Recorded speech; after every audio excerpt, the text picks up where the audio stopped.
So with the recent brute force attacks on WordPress and Joomla sites, it's obvious that the bad guys want to get into your WordPress blog.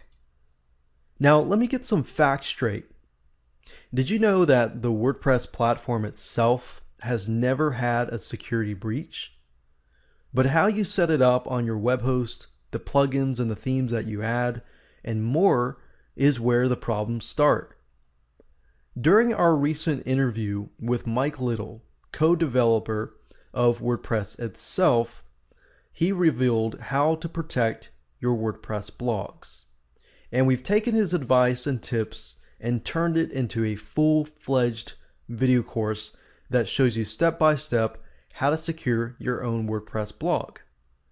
Plus, we've added our years of regular site and sales funnel security experience to this course as an added bonus.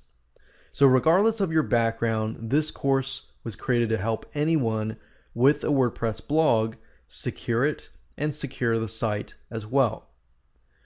If you want to learn how to secure your WordPress blog and you don't know where to start, then here's a quick glimpse into the videos in this course. So the first video is called WordPress Security Tip Number 1, and I'm going to cover basically updating all your software and why that is important and what kind of software you should update, what kind of stuff you might run into, and how you can outsource it and things like that. The second video is WordPress Security Tip Number 2, and I'm basically going to run through and show you when you install WordPress what you should avoid in terms of usernames, and if you had created a WordPress blog previously and you're using this specific username, how to change it, and things like that. The third video is WordPress Security Tip Number 3, and we're going to cover how to create a strong password. And not only that, I'm going to also cover how to resolve one of the major problems, which is when you create a strong password, how do you remember, 10, 20 different blogs of different passwords? WordPress Security Tip Number 4, which is limited login attempts. Basically, think of it this way. Whenever somebody comes to your site, if they really, really want to get in, they will try to log in, guess your password, guess your username to get into your site. And what you want to do, though, in this case, is block them out. Now, you don't really have time to sit around and block people. So what you want to do is you want an automated system that will do it for you. And that's what I cover in this specific video. Moving on to WordPress Security Tip Number 5, we're going to cover the two-step or two-factor authentication. Basically, this type of authentication is used by banks, Google itself. Of these big agencies, government agencies will require you to kind of verify your information by using a cell phone. And you'll notice this especially when you create an account with Google.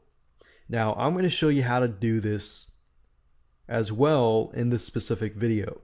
We've tested a lot of different systems that actually cost money, but in this specific video, I'm going to show you how to do it for free.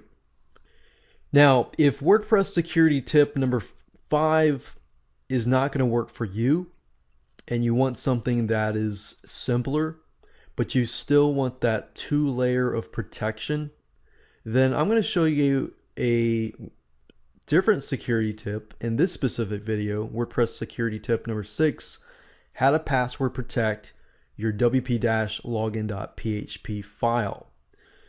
This is going to be WordPress Security Tip Number 7. Basically, whenever you install and create your blog, by default, the WP database prefix is going to be set as WP_.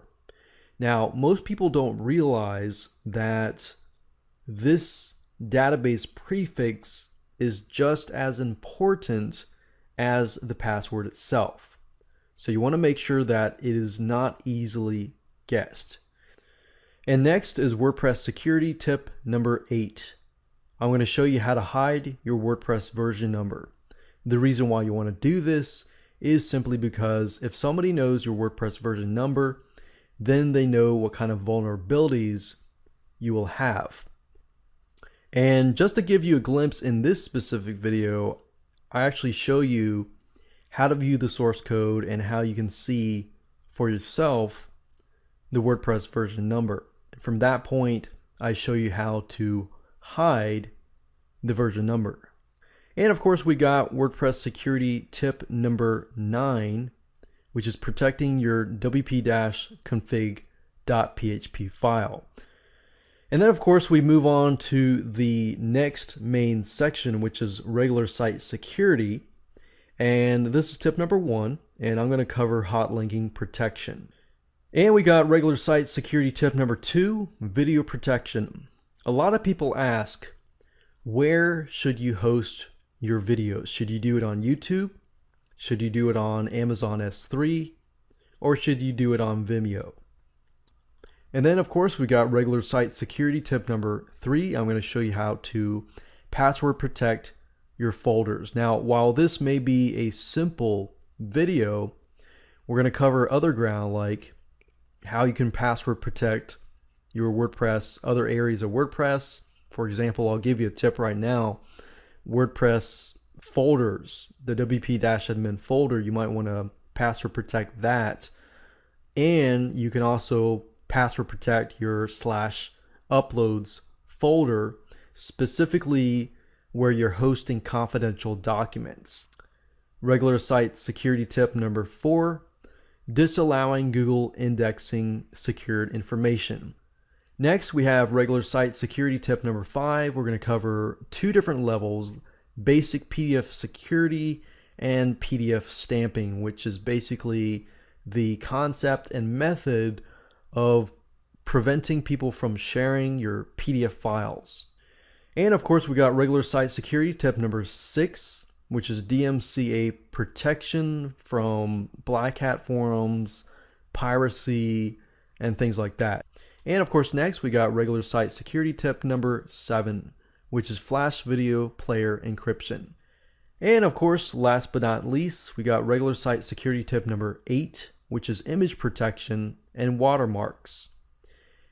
Now, while this might seem quite simple, some of you might not, some of you may, it's actually something that you want to do, because when it comes time to do like a DMCA takedown, you want to have as much proof as possible that you are the original owner of that product.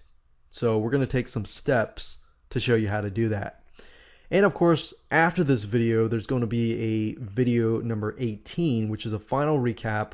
I'm basically going to go run through all of the videos really quick. I'm going to give you pretty much fast track tips on how to quickly implement this stuff.